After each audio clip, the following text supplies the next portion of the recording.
Human intelligence, as measured by IQ, kept increasing throughout the 20th century, but in recent decades it has actually been declining. What causes both the rise and the decline?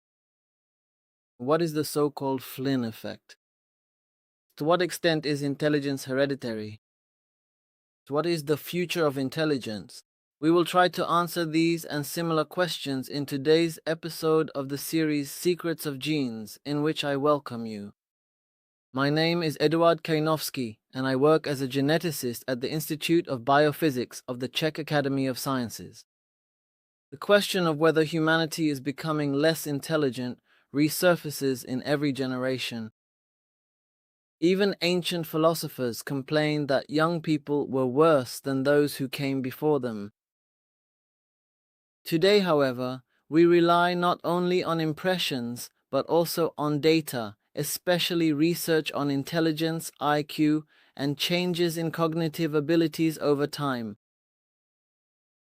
Let's start with the concept of IQ. Intelligence tests were developed at the beginning of the 20th century and were originally intended to help in education. Over time, it became clear that IQ relatively accurately predicts academic success, career trajectory, and even some health and social outcomes. It's not a perfect measure of intelligence, but it is one of the most thoroughly studied psychological indicators. In the 20th century, scientists observed a surprising phenomenon, now known as the Flynn effect. In many countries, the average IQ score increased by as much as 3 points per decade per 10 years. This increase was too rapid to be explained by genetics. Therefore, scientists looked for the causes in the environment. Improved daily nutrition, a significantly lower infectious disease burden, much longer periods of schooling, more complex and demanding jobs, and also the simple fact that our modern world constantly forces us to think much more abstractly. Today, people routinely work with diagrams, symbols, and hypothetical situations, which was not a given 100 years ago. But genes do play a significant role.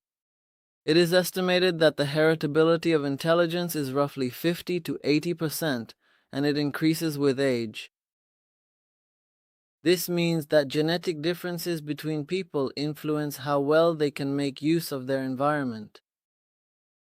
At the same time, however, genes do not rigidly determine fate.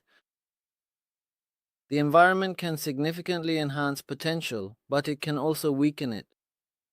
Interestingly, in recent decades, the Flynn effect has stopped or even reversed in some developed countries. In Norway, Denmark, and the United Kingdom, some studies show a slight decline in average IQ. What has changed? There is no clear answer. It could be changes in education, less emphasis on deep reading, more fragmented attention, or also the influence of digital media. An important concept is cognitive outsourcing. We are increasingly handing over more and more mental functions to technology. We no longer remember phone numbers. We leave spatial orientation to navigation systems, calculations to calculators, and searching to the internet. The brain is an energy-intensive organ, and from an evolutionary perspective, it makes sense to conserve effort. If information is available externally, there is simply no need to store it long term. However, this can have a side effect, namely the weakening of certain cognitive skills, especially memory, concentration, and the ability to think coherently. On the other hand, technology develops other abilities. Today's generation is quicker at navigating information, multitasking, working with symbols, and handling complex systems. So it may be more about a change in the type of intelligence rather than a decline in intelligence itself. Demographics and genetics may also play a role.